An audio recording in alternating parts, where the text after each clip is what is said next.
गर्मी में गरीब बहू के लिए सास लाई एसी फ्रिज कूलर। आपने एक सास होकर एक पति और माँ दोनों का फर्ज निभाया है। इतनी गरीबी की हालातों से गुजरते हुए भी आपने कूलर, एसी, फ्रिज सबका इंतजाम किया ताकि मैं आराम से रह सकूं।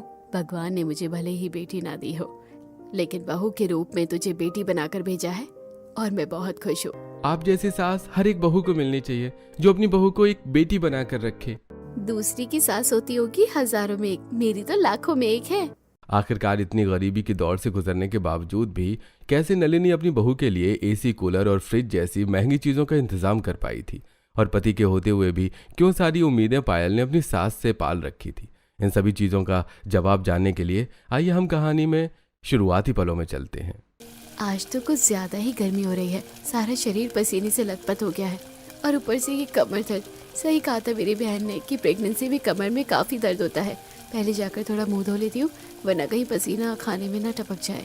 गर्मी से परेशान 4 महीने की प्रेग्नेंट पायल पसीने से लथपथ होते हुए सीधा बाहर आंगन में आती है और बाल्टी में रखे पानी से मुंह धोकर वापस गर्मी में चूल्हे के पास जाकर खाना बनाने लगती है। तो वहीं बिस्तर पर पड़ा पायल का पति सूरज अब नशे की हालत से उठता है। अरे अभी तक मेरा खाना नहीं बना क्या? जल्दी से खाना लेकर आओ। उठ गए आप, हाथ मुंह धो लीजिए, मैं भी खाना लगा देती हूँ। नशे और नींद की हालत में बिना मुंह धोए सूरज खाने के लिए बैठ जाता है। तो वहीं पायल, सब्जी कैसी बनी है?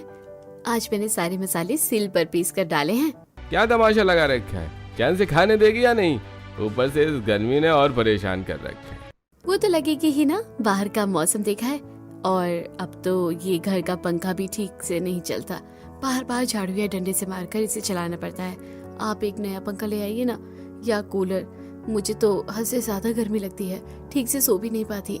अब क्या कूलर लाने के पैसे तेरा वो मरा हुआ बाप देगा?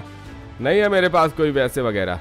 आपको शर्म आनी चाहिए। मेरी स्वर्गवासी पिता के लिए आप इस तरह की बात कैसे कर सकते हैं? और आप पैसे बचाएंगे तब तो आपके पास पैसे बचेंगे ना। आप तो सारे पैसे दारू पीने में उड़ा देते हो। इसका मतलब तू मुझे चैन से नहीं खाने देगी? सोचा था आज शांति से निकलूंगा घर से, लेकिन नहीं। इतना कहकर सूरज पायल की ऐसी हालत में भी एक जोरदार थप्पड़ मार देता है। तभी पायल की सास नलिनी दुकान से घर का थोड़ा बहुत सामान लेकर आती है, और जब वो ये सब देखती है तो गुस्से से, अरे कीड़े पड़ेंगे तुझ में, अपनी बीवी पर इस तरह कोई हाथ उठाता है क्या? वो भी ऐसी हालत में। अरे उसकी कोख में जो बच्चा है ना, वो तेरा ही है। बस अब इस बुढ़िया की कमी रह गई थी। अरे अपनी भाषण अपने पास रखो और लाओ मुझे पैसे दो।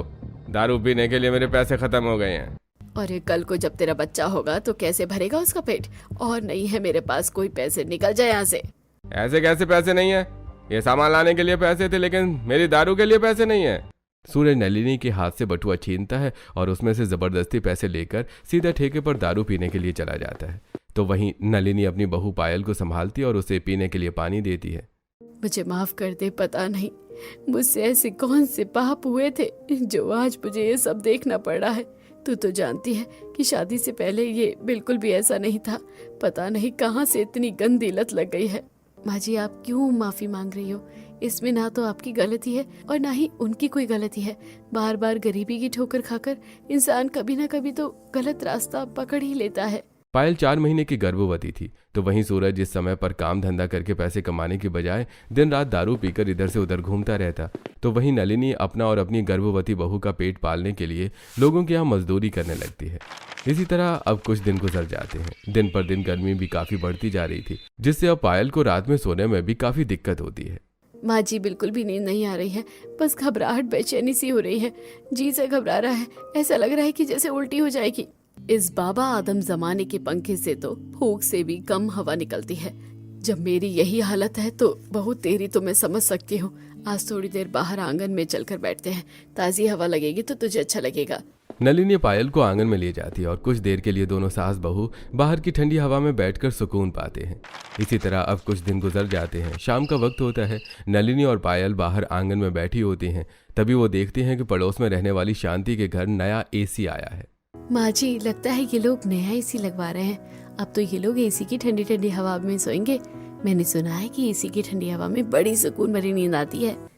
मैं जहाँ काम करती हूँ ना, वहाँ पर भी एसी लगा है। जब भी पोछा लगाती हूँ तो थोड़ी देर एसी के सामने जाकर बैठ जाती हूँ, बड़ा अच्छा सा लगता है।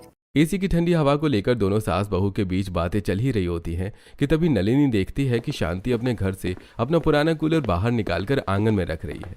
अब बस कोई कबाड़ी वाला दिख जाए तो उससे ये कूलर बेच दूंगी। अब एसी आ गया है तो घर में कूलर का क्या काम। शांति इतना बोल ही रही होती है कि तभी नलिनी उसकी बातें सुनकर फौरन उसके पास आती है। अरे शांति, तुम अपना कूलर कितने में बेचोगी? इसे तो हो गए हैं 2-3 साल, तो कम से कम 1000-1500 में तो बेचूंगी ही, क्योंकि ये अभी भी काफी अच्छा चलता है। तो ये पैसे मैं तुम्हें दे दूंगी, तुम बस कल तक के लिए ये कूलर अपने पास रख लो। मेरी बहू का तो तुम्हें पता ही है, ऐसी हालत में उसे काफी गर्मी लगती है। कूलर के सामने रहेगी तो थोड़ा सुकून मिलेगा उसे। हम इतने समय से एक दूसरे के पड़ोसी है, इतना तो मैं कर ही सकती हूँ, लेकिन सिर्फ एक ही दिन, उससे ज्यादा नहीं। शांति की बात सुनकर नलिनी काफी खुश होती है और अब वो पायल के पास आकर उसे सारी बात बताती है। बहू, अब तू भी आराम से गर्मी में सोएगी, बस एक दिन की और बात है। अगले दिन नलिनी जल्दी से उठती है और तैयार होकर अपनी मालकिन सौम्या के घर जाती है और अब वो उससे एडवांस के तौर पर 1500 रुपए मांगती है।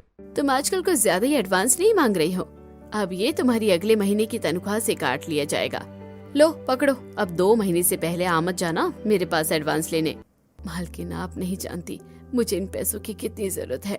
नलिनी उन पैसों को लेकर खुशी खुशी घर आ रही होती है तो वहीं रास्ते में सूरज।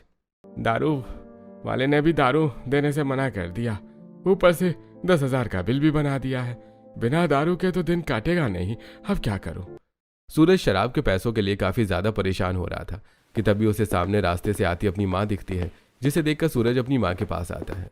अरे कैसी हो माँ, बड़ी दिनों बाद दिख रही हो और आज इतनी खुश लग रही हो, लगता है तनख्वाह मिल गई है।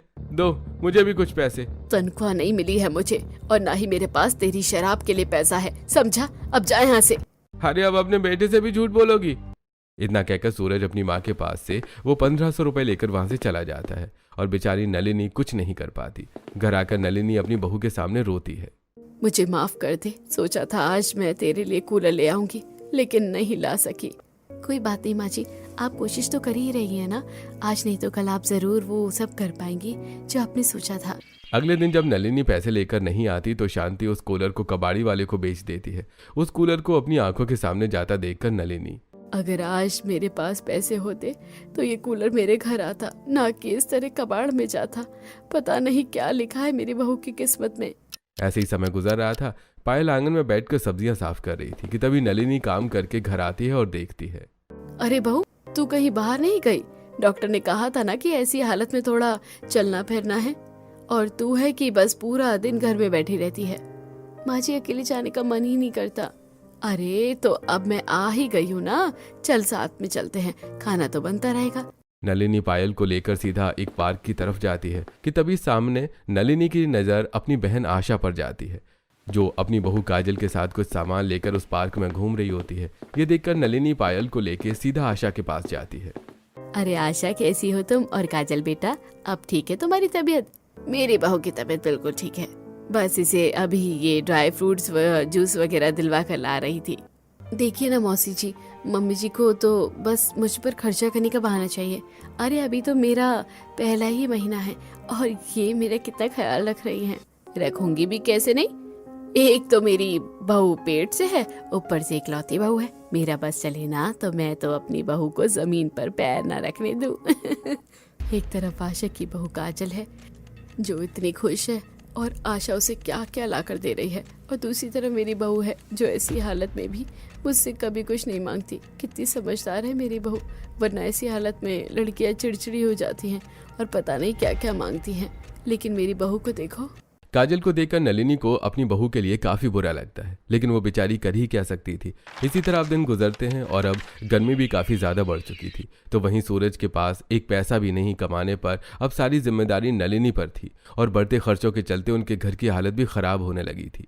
घर में तो लगभग राशन खत्म हो गया है। अगर माँ जी को बोलूंगी तो वो परेशान हो जाएगी, और सूरज जी से तो उम्मीद ही छोड़ दी है। अब मुझे ही कुछ करना पड़ेगा। घर के हालातों को देखते हुए पायल दोपहर से पहले ही घर से निकल जाती है। तो वहीं जब नलिनी घर आती है खाने के लिए और अपनी बहू को घर में नहीं देखती तो फिर ये बहू कहाँ चली गई? उसने तो मुझे कुछ बताया भी नहीं था। नलिनी पायल को काफी देर तक आसपास ढूंढती है और पायल के न मिलने पर वो काफी परेशान हो जाती है। तभी थोड़ी देर बाद पायल घर आती है, जिसे देखकर नलिनी, पायल बहू तू कहाँ चली गई थी? पता है मैं अभी पड़ोसियों के घर जाने वाली थी पूछने के लिए। माँ जी गुस्सा तो नहीं करेंगी ना? एक बात बतानी थी।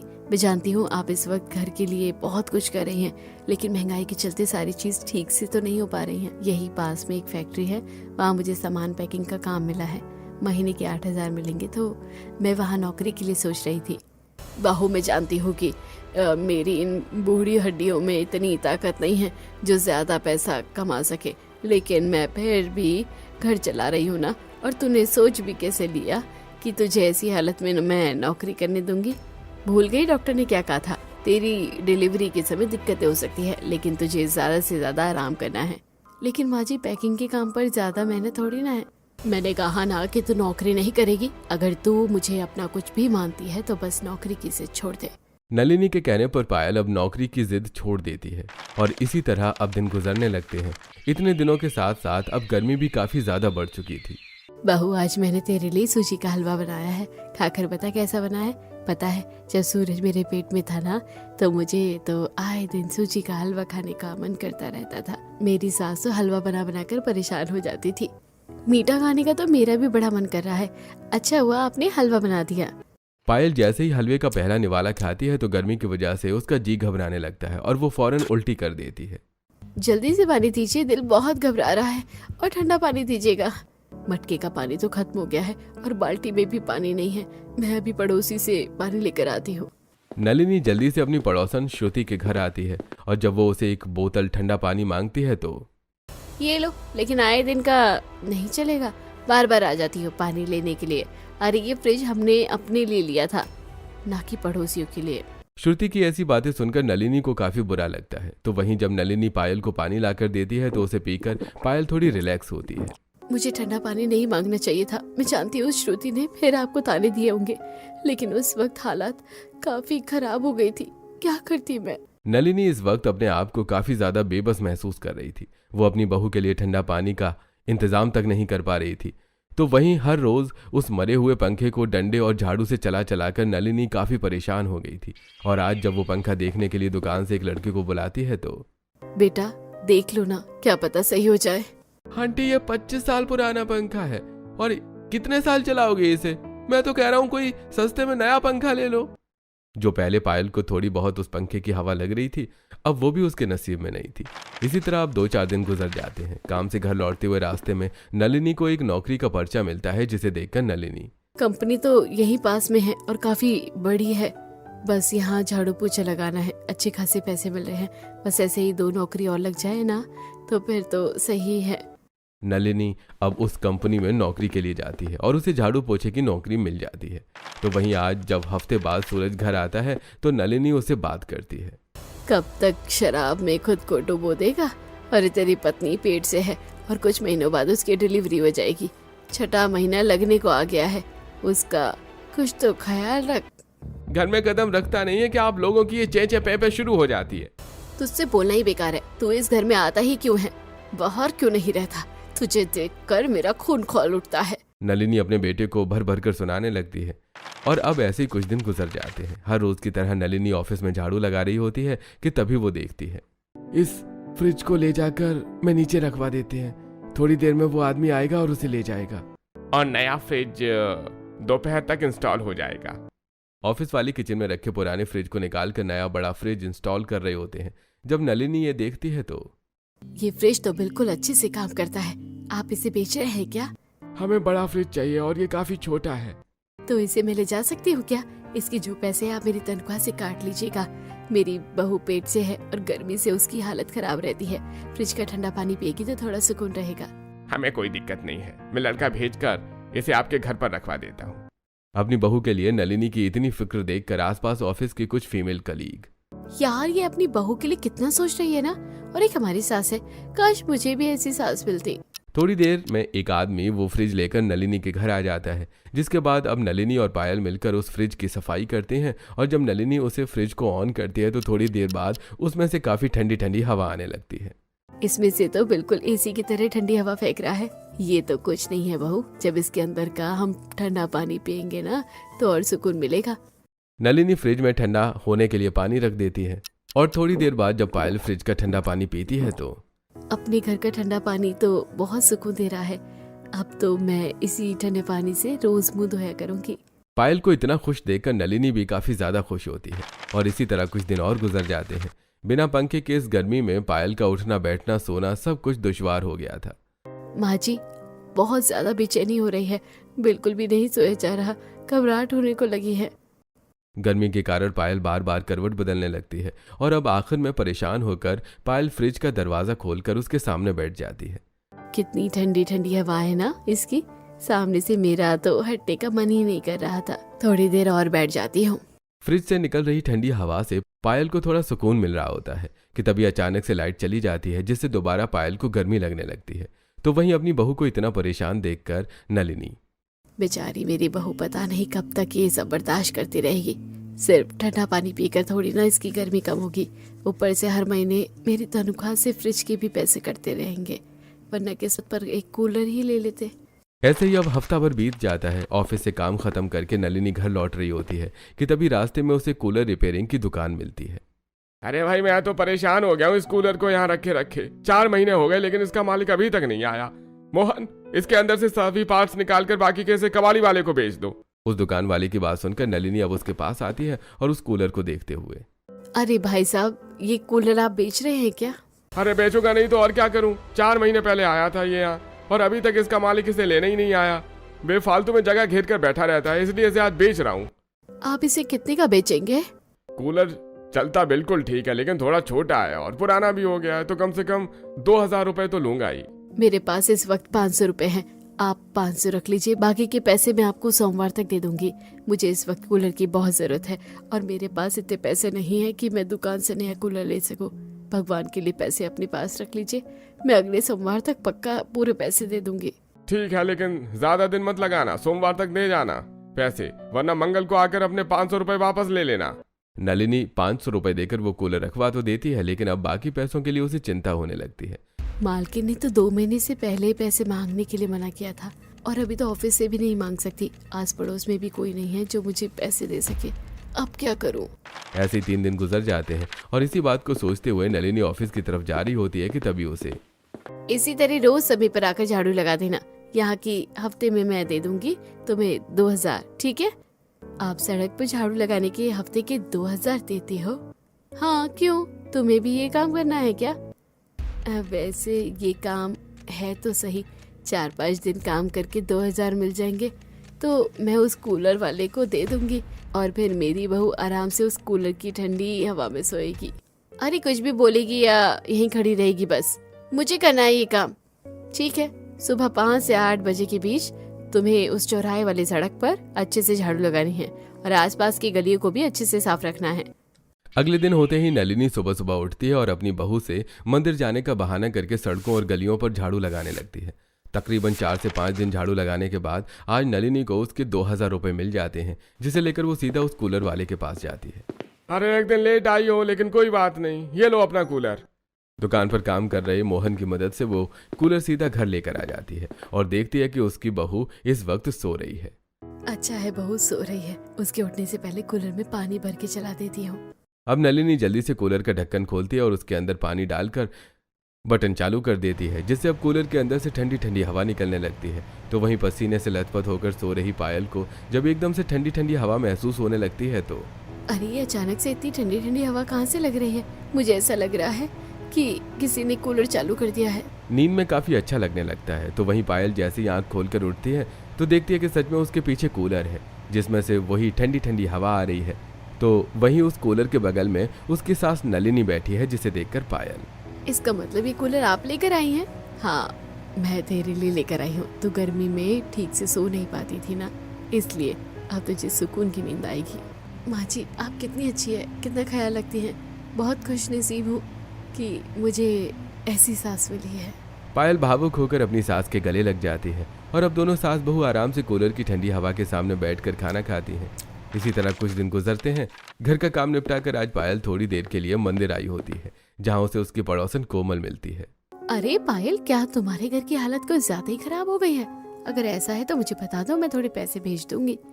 नहीं नहीं, ऐसा कुछ नहीं है, अभी तो घर के हालात ठीक चल रहे हैं। पर तुम ऐसा क्यों बोल रहे हो? अरे वो एक दो बार मैंने तुम्हारी सास को वो मार्केट वाला रोड है ना, वहाँ पर सुबह झाड़ू लगाते हुए देखा था। मुझे लगा कि ज्यादा हालत खराब हो गई होगी। क्या माँ जी सड़क पर झाड़ू लगा रही थी? कोमल की बात सुनकर पायल के होश उड़ जाते हैं, जिसके बाद अब पायल जल्दी से घर आती है। माँ जी आपने मुझे बताया ही नहीं कि आप ये कूलर कैसे लेकर आई, क्योंकि फ्रिज के पैसे तो आपकी सैलरी से कट रहे हैं। तो ये कूलर वो किसी का पुराना कूलर था तो मैंने ले लिया, बस महीने के 500 रुपए देने हैं। माँ जी झूठ मत बोलिए, मुझे सब पता चल गया है। अब मैं समझी हूँ कि क्यों आप हफ्ते भर तक सुबह जल्दी उठकर मंदिर जाया करती थी। दरअसल आपको मंदिर नहीं, रोड पर झाड़ू लगाने के लिए जाना होता था। माँ जी मैं जानती हूँ कि मैं तकलीफ में हूँ, लेकिन इसका मतलब ये नहीं कि आप मेरे लिए सड़कों पर झाड़ू लगाएं। कैसे मैं तुझे ऐसी हालत में इतना गर्मी में रहने दूं? वैसे ही डॉक्टर ने तुझे दिक्कत बता रखी है, और अब ये सब। लेकिन माँ जी मैं गर्मी बर्दाश्त कर लूंगी, पर आपको ऐसी हालत में काम नहीं करना चाहिए। कसम खाइए मेरी, आप दोबारा कभी मेरी किसी जरूरत को पूरा करने के लिए ये सब नहीं करोगे।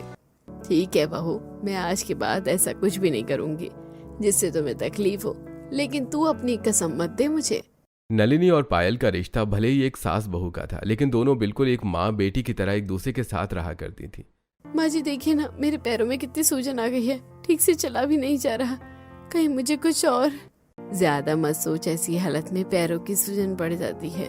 देखा, मैं तेरे पैरों की तेल की मालिश कर देती हूँ, सुबह तक सूजन उतर जाएगी।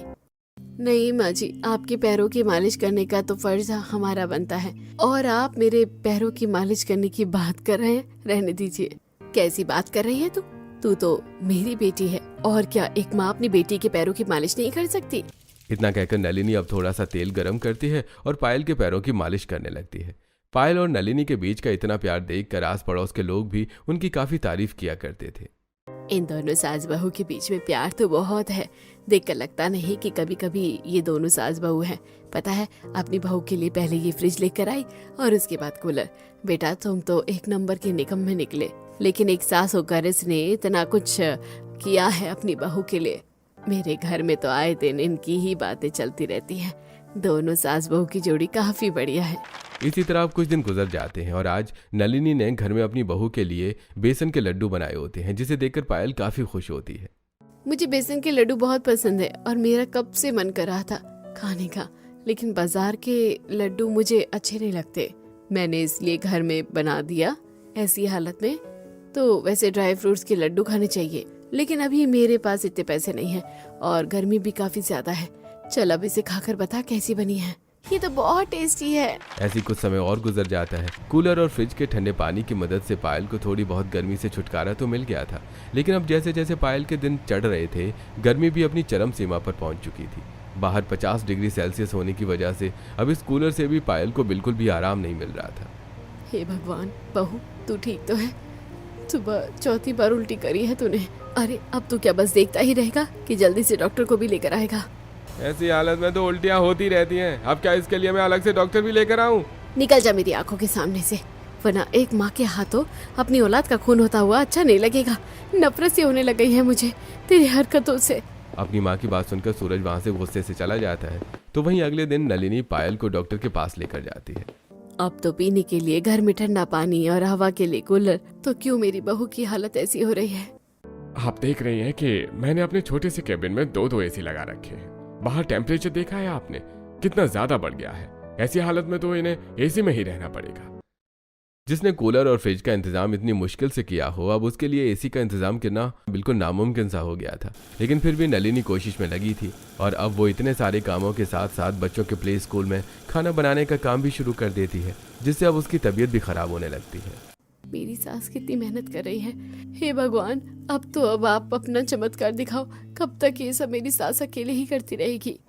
अब जो पायल भगवान से मांग रही थी शायद उसे मिलने वाला था। नलिनी जिस स्कूल में खाना बनाने का काम करती थी, उस स्कूल के बगल में एक बिजली का ट्रांसफार्मर भी था, जिसमें आज वायरिंग में दिक्कत आने की वजह से गंभीर आग लग गई थी और वो बच्चों के स्कूल तक पहुंच जाती है। सभी टीचर्स स्टाफ जल्द से जल्द बच्चों के साथ स्कूल खाली करके बाहर आ जाते हैं, लेकिन तभी एक रोहिणी नाम की टीचर। सारे बच्चे तो हैं, लेकिन ये अंकुर कहाँ है? बच्चों, किसी ने अंकुर को देखा है क्या? टीचर, अंकुर तो वॉशरूम के लिए गया था। हम भी उसे काफी टाइम से ढूंढ रहे हैं, लेकिन वो कहीं नहीं दिख रहा। उसे मैंने भी ऊपर वाले वॉशरूम की तरफ जाते हुए देखा था। आग तो बढ़ती जा रही है। अरे कोई जाकर बच्चे को बचाओ। सभी काफी ज्यादा परेशान हो रहे होते हैं। तो वहीं अब ज्यादा न सोचते हुए नलिनी सीधा स्कूल की तरफ जाती है और अब जल्दी से सीढ़ियां चढ़ते हुए वॉशरूम की तरफ भागती है और देखती है कि वो अंकुर नाम का बच्चा वहीं बेहोश पड़ा है, जिसे देखकर नलिनी उसे अपने आंचल में छुपाकर बाहर ले आती है। तो वहीं अब स्कूल के बाहर अंकुर के माँ बाप भी फौरन आ जाते हैं और अपने बेहोश बच्चे को देखकर जल्दी से उसे अस्पताल लेकर जा रहे होते हैं। मेरे बच्चे को कुछ भी हुआ ना, मैं आपके स्कूल को छोड़ूंगा नहीं। संदीप संगीता जल्दी से अंकुर को अस्पताल लेकर जाते हैं और अब थोड़ी देर बाद अंकुर को होश आ जाता है। शुक्र है भगवान का, मेरे बच्चे को कुछ नहीं हुआ, वरना मैं आपके स्कूल को बंद करवा देता। सर, लेकिन हमारी भी कोई गलती नहीं है। ट्रांसफार्म में कुछ वायरिंग प्रॉब्लम की वजह से आग लगी है, लेकिन अब हम इस स्कूल में अपने बच्चों को नहीं पढ़ाएंगे। और बच्चे की जान किसने बचाई, क्योंकि आप सब लोग तो बाहर थे, शायद कोई भी औरत उसे लेकर आई थी बाहर। वो स्कूल में खाना बनाती है, वही बूढ़ी अंकुर को बचाकर बाहर लेकर आई है, लेकिन पता नहीं फिर वो कहाँ चली गई। फिर कहाँ चली गई से क्या मतलब है? उस औरत ने हमारे बच्चे की जान बचाई है, मुझे जल्दी से उस औरत के घर का पता दीजिए। रोहिणी संदीप और संगीता को नलिनी के घर का पता देती है, जिसके बाद जब वो दोनों उस पते पर पहुंचते हैं तो देखते हैं कि नलिनी की बहू पायल अपने सास के जले हाथ पर मरहम लगा रही है। माँ जी, जलन हो रही होगी ना? बहू तो तू दुखी हो रही है, लेकिन मैं क्या करती, उस बच्चे को देख मुझसे रहा नहीं गया। पता है कितना मासूम बच्चा था, अगर थोड़ी देर और हो जाती तो कोई बड़ी अनहोनी हो सकती थी। नलिनी की ऐसी बातें सुनकर संगीता और प्रदीप काफी ज्यादा भावुक हो जाते हैं। आपका बहुत बहुत शुक्रिया, मैं उसी बच्चे की माँ हूँ। आपने मेरे बच्चे की जान बचाकर मेरी दुनिया बचा ली। आप ये कैसी बातें कर रही हैं? मैं भी तो एक माँ हूँ, तो एक माँ का दुख तो समझ सकती हो। वैसे अब वो बच्चा कैसा है, ठीक तो है ना? मेरा बेटा बिल्कुल ठीक है, लेकिन आपकी बहू मुझे ठीक नहीं लग रही है। उनके हाथ पैरों पर कितने ज्यादा दाने हैं, ऐसी हालत में ऐसी चीज ठीक नहीं होती शरीर के लिए। संगीता के पूछने पर नलिनी अब उन्हें अपने घर के हालातों के बारे में बताती है, जिससे उन दोनों को भी काफी बुरा लगता है। और अब वो उनके घर से निकलकर एक बड़ी सी एसी की शॉप में जाते हैं, जहां से वो उनके लिए एक अच्छा सा एसी लेकर आते हैं, जिसे नलिनी और पायल ये सब देखती है। इसकी क्या जरूरत थी? मैंने अंकुर को अपना पोता समझकर उसकी जान बचाई है। मुझे उसकी जान बचाने के बदले ये नहीं चाहिए। आप गलत समझ रहे हैं। मैं तो एक माँ हूँ, तो पायल का दुख समझ सकती हूँ। मैंने तो बस पायल के होने वाले बच्चे के लिए किया है, ताकि उसे ज्यादा तकलीफ ना हो गर्मी में। वैसे अंकुर के मुंह से कई बार सुना था कि जो अंकुर के स्कूल में खाना बनाती है वो काफी बढ़िया खाना बनाती है, और अब वो तो आप ही हैं। इसलिए मैं सोच रहा था कि आप मेरी कंपनी में एम्प्लॉय के लिए खाना बनाएं, जिससे आपकी अर्निंग भी अच्छी होगी और घर के हालात भी सुधर जाएंगे।